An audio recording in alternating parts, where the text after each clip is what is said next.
Hi everyone, hope you're all well and staying safe especially. It's Bernard here with the latest on the Citizen channel today, and it's a little Citizen past today to do these past and presents. So it's a look back in time, and we're going back as I'm recording this 25 years, but we're going back to the year 1995. And this is a new little subheading on my moments in time with Manchester City. This is called Horrible Histories. So it's a new episode of Horrible Histories, and it covers the 25th to the 28th of October 1995. Please, my obvious thanks to a well-known UK TV series who have, in their wonderful series, not actually covered our wonderful football team. I think they've sort of missed a trick there, haven't they? So I thought I'd give it a go and hopefully have a bit of fun with our own horrible histories. Those 4 days, 25th to the 28th of October, we had City played 2 games, and not too far away. We didn't play them at Main Road, but we played them just down the East Lancs. So we're going to have a talk about that today. Please, if you're new to the channel, push that subscribe button, push the bell notifications so you know these little Citizen vlogs are coming out past and present. That'll be absolutely fantastic. Please, if your friends are City fans at all, please tell them about this channel. Yeah, there we go. What did we have? The 95-96 season. Manchester City led by Alan Ball, wasn't it? Horrible history in himself there. Mariah Carey was #1 in the charts with Fantasy, and as City fans, I'm sure we were in fantasy world of our own at the time, weren't we? Although it wasn't a very good fantasy, more a nightmare, wasn't it? It was just with just a little trepidation we approached 2 football matches in the space of 4 days. City's, well, I was going to say home from home, but it's not, is it? Anfield. It's sort of like a horrible place for us to go. Even now, even with a good team, it's a horrible place for us to go. We're not quite beat that hoodoo, have we? We even had to suffer a couple of days before the first trip to Anfield we made, the first ever episode of Hollyoaks. So there we go. That aired on the 23rd of October, just to make things worse for us City fans and Manchester fans. Obviously, Hollyoaks very obviously based in Chester, but obviously the accents, etc., very Brookside-esque, weren't they, from the same guy, wasn't it, as well? So we had to suffer that. So first up, we had a little Coca-Cola third round match with Liverpool.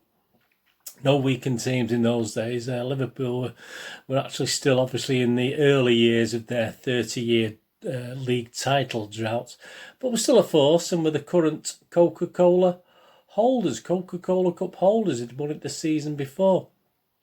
City, well, we'd seen off the mighty Wickham in the round before, hadn't we? Wickham Wanderers over 2 legs.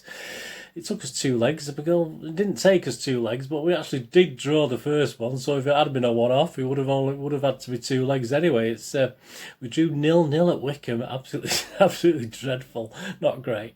But we did actually put them away and finish them off at Main Road 4-0, which was a little bit better, wasn't it? But Wickham Wanderers, come on.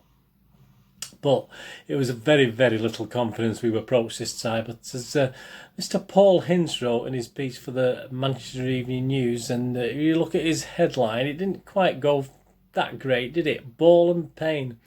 And I'm just going to read from his match review. Let's leave it to Mr. Paul Hinds to sum up this game. Liverpool 4, Manchester City 0. Soccer can be a cruel game, but rarely cruel than it was for Manchester City at Anfield last night. Fans will have looked at that scoreline and come to the conclusion that the Blues took an almighty pasting, but nothing could be further from the truth. The facts are that for the first 15 minutes of last night's third round Coca-Cola Cup tie, Liverpool were devastating. For the final 15 minutes, they were deadly. But in between, the Anfield aristocrats were made to look an ordinary side as they were contained and then tamed by Alan Ball's men, who at least would have brought Liverpool back to Main Road for a replay if they had remembered how to score. Nobody in the near 30,000 crowd could have predicted the course of the seesaw struggle to come when Liverpool began the match, looking determined to have the proceedings wrapped up long before the half-time whistle. Within the first 5 minutes, City's immaculate German goalkeeper Immel had pulled off 2 blinding saves to deny Fowler and Ian Rush as Liverpool threatened. Something had to give, and it did as early as the 9th minute when Rush nodded down a left-wing cross to the feet of John Scales, whose low half-volley gave Immel no chance as it skimmed through the forest of legs before snuggling into the bottom corner. The Anfield faithful nodded appreciatively and sat back waiting for the avalanche. It never came. Instead, the battling Blues shown their teeth, rolled up their sleeves and wrestled the initiative away from the home side with a display rich in courage and determination. But passion, commitment and pride, all the qualities manager Ball is demanding, don't win matches on their own. Goals win matches, and the blunt truth is that at the moment the Blues couldn't score to save their lives. It was that chronic deficiency in their makeup which cost them the chance of further progress in the Coca-Cola Cup last night, and it was going to cost them their Premiership status as well, unless Ball comes up with a quick remedy, and we will talk about that in a moment. Perhaps it is a collective team problem. Take out Kincladze. There is a worrying lack of creativity about the Blues, which may explain the lack of a quality service to the front runners. That said, the fact still remains that Uwe, Russell and Quinn are going through a nightmare spell in front of goal. Just as in the recent derby at Old Trafford, Quinn squandered a heaven-sent chance to drag his side back onto level terms when he managed to miss the target from only 6 yards out after Ross's cutback had found him unmarked at the far post. The big fella is still a good target man, as you will find in the Premiership, and that chance after half an hour may have been difficult than it looked from the main stand, but Quinn had been around long enough to know better than most. At this level you simply cannot afford to waste chances like that. That's precisely what happened as the Anfield men suddenly slipped their shackles 16 minutes from time to score a breakaway goal which finished the match off as a contest. For once the Blues back four were caught napping as a wily Rush flicked a glorious through pass into the path of his young striking partner Fowler. The result was inevitable, with a lethal Anfield hitman holding off Kit Symons to lash a low left foot shot which fairly whistled between Immel and the near post. It was though someone had stuck a pin in City's balloon. All the fight which had kept the Blues afloat and in with the chance for an hour disappeared like a gust of wind. Rush the provider became Rush the goal scorer 10 minutes from time when he rose like a teenager to Jamie Redknapp's right wing cross to beat the gallant Immel with a towering header.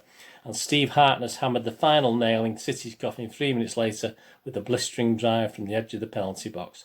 By that time, most of the magnificent main road travelling army were heading back down the East Lancs, dreaming of what might have been, and praying that when the Blues returned to Anfield in the Premiership on Saturday, that's to come, Ball will have found someone with the ability to put the ball in the net. So there you go, and Paul Hince summing it up there as far as City are concerned.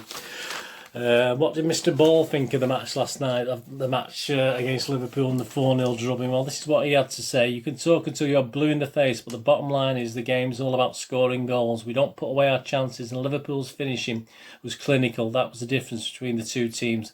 I thought we dominated for half an hour before the interval and for half an hour after the break, but if you don't put the ball in the net, it counts for nothing. I must admit, I feel sorry for my lads. In the last 3 or 4 games, they have battled away for all they are worth, and you start to wonder what more they have to do. As a manager, I can take heart from that performance. People look at the result and think we've been murdered, but the scoreline was very flattering to Liverpool. We just need to score a goal and get our noses in front for once, but it never seems to happen. I keep feeling that we are close to getting something out, and we've certainly had the chances to embarrass Liverpool, but I cannot hide from the fact that we didn't score. Our goal teller this season simply isn't good enough, and is obviously one of the prime reasons we are struggling. I thought we deserved a draw in our recent derby match, and sure, we got beat by United again there, 1-0 quite recently to this. I have collected 3 points against Leeds last Saturday. We didn't. The result we need has got to come sooner or later. We just need a break to keep us all going, because I cannot argue about the way the players have applied themselves in recent matches. Yeah, I mean, there was just under 30,000, 29,934. City's form guide as put together by Paul Hince. Immel scored 8 out of 10, Foster 6, Curl 7, Simmons 7, or Simons, Edgell 6, Summerby 6, Kincladze 7, Lomas 6, Brightwell 6, Rosler 6, Quinn 7. So not bad scores overall. Subs were Brown, Kernigan and Margerson, who weren't used. The referee was Stephen Lodge, do you remember him? He got 8 out of 10, I think. Paul Lynch used to give the refs quite high scores. Man of the match was Ike Immel, couldn't be faulted with any of Liverpool's 4 goals. Goals, Scales on 9, Fowler 74, Rush 80 and Harkness 83. Bookings, Curl and Edgell for City. So there you go, that sort of sums that up. So yeah, it didn't, even though a 4-0 defeat, it didn't seem that bad. It wasn't the end of the world. I mean, the City fans coming back from Anfield, we weren't obviously overly impressed with it, but no, it wasn't the end of the world.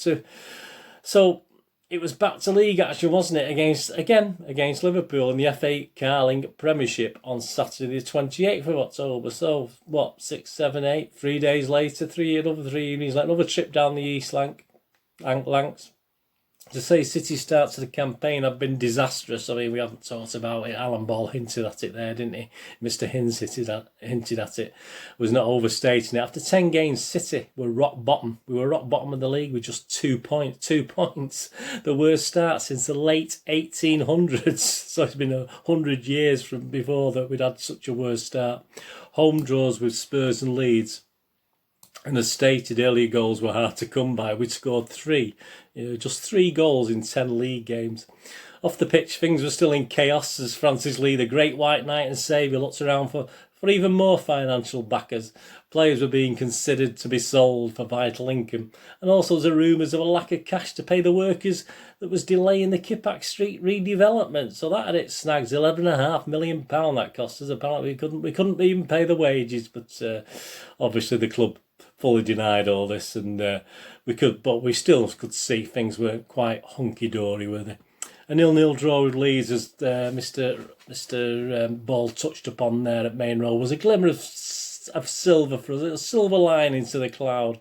Just a sliver, just a glimmer of hope to us City fans who were being pushed to the edges again as far as patience was concerned anyway. But the 4-0 defeat in the Cup brought us a little bit back to reality, even though we did expect or deserve perhaps a little bit more. Liverpool were doing okay actually in the league. They were sat 5th, 18 points above City after the 10 games and unbeaten in 5 at Anfield. They'd won 4 and drawn 1. Hopefully things will get better than the 4-0 defeat. And did they? No, the simple answer is no, they didn't. The headlines from another horrible day at Anfield simply read, Franny's torture, it's so ugly for City chief. I'm sorry about these puns. Ball admits he enjoys a thrashing. Well, we'd all like to thrash him at that stage, didn't we? Liverpool ease irresistibly past lacklustre City. And Paul Hinds for the MEN led with, well, we've got it here, haven't we? Blues left crying for mercy. Yeah, even Mr. Hinds gets involved with these puns. So we'll just have a look at Mr. Hinds' report on that one after the report on the 4-0. Blues left crying for mercy. Here we go. The one crumb of comfort that Manchester City can take from this pacing is that their season surely cannot get any lower than this. Well, I've no comment on that one. To slam the Blues for a display which had their loyal supporters cringing in embarrassment would be easy but totally pointless. Liverpool 6, Manchester City 0. That would be the equivalent of criticising Rochdale for failing to beat Real Madrid. For the saddest, most alarming facts about Saturday's mismatches that City are in the same division as Liverpool in name only. In terms of skill, technique, passing ability, goal scoring power, the Merseysiders are quite simply on a different plane to the men from Main Road. Statistics don't lie. In 2 visits to Anfield in the space of 3 days, Alan Ball's side have conceded 10 goals without scoring, and those shocking figures could have been twice as bad but for the heroics of Ike Immel in goal.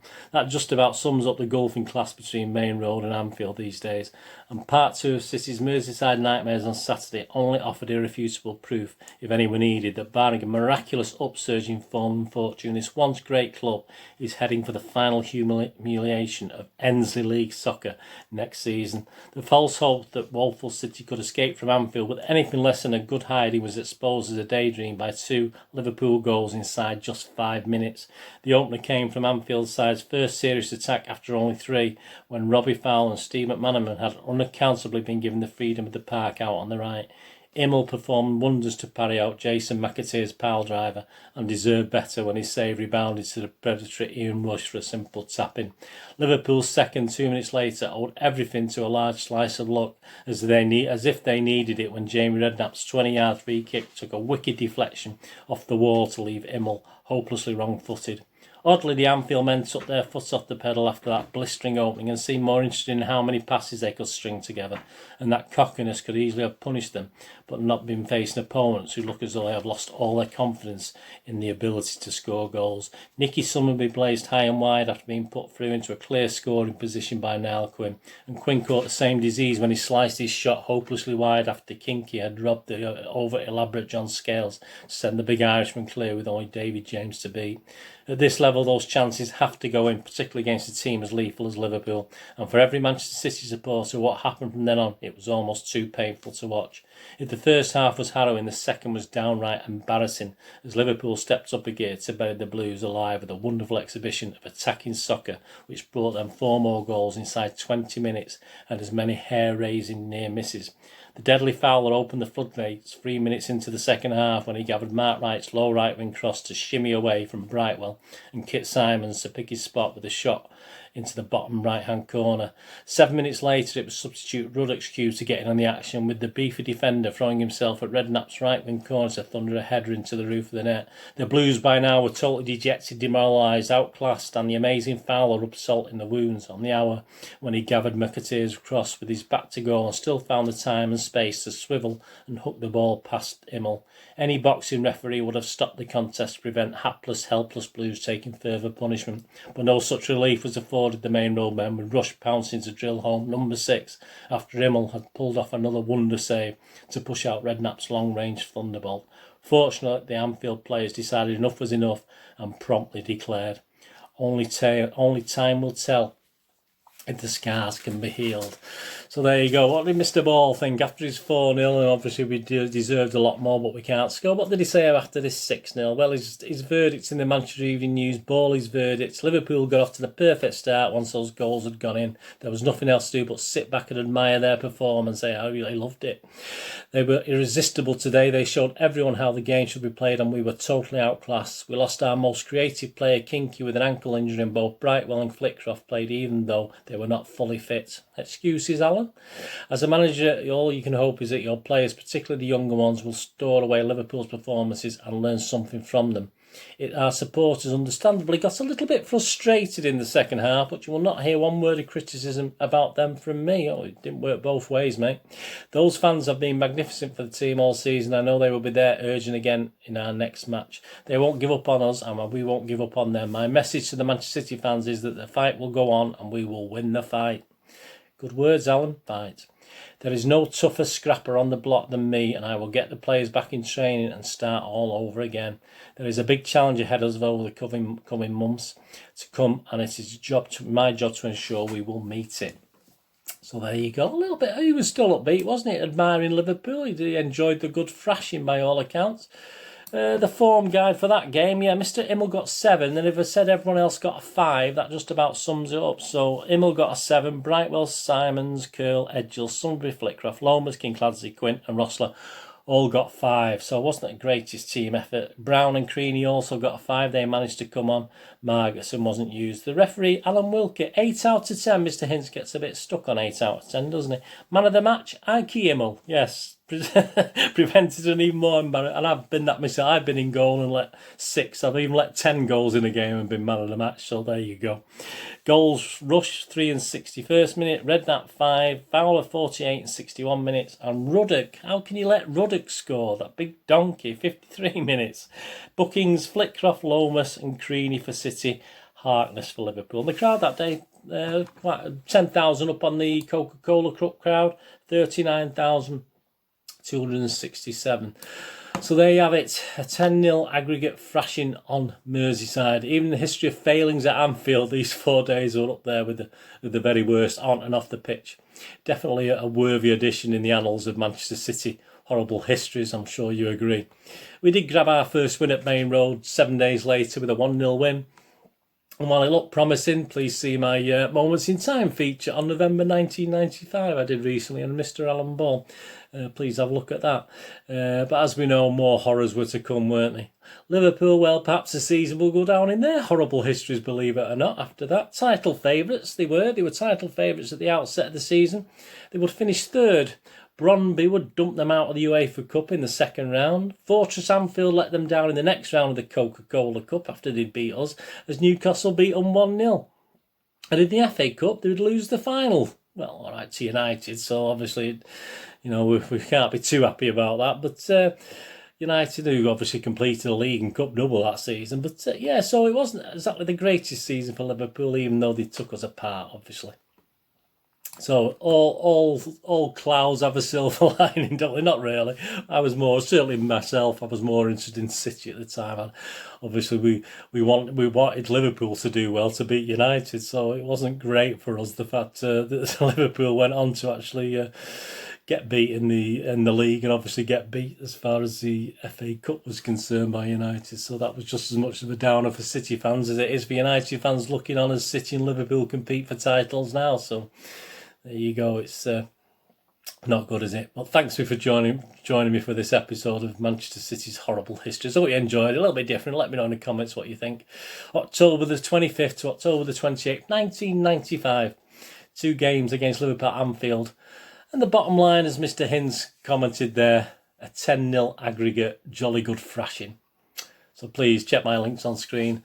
If you're into movies and TV dramas as well, I do little reviews on there. So please check out my playlists, and you can follow and friend me on Twitter and Facebook. And every couple of days I check and follow and friend everyone back on there.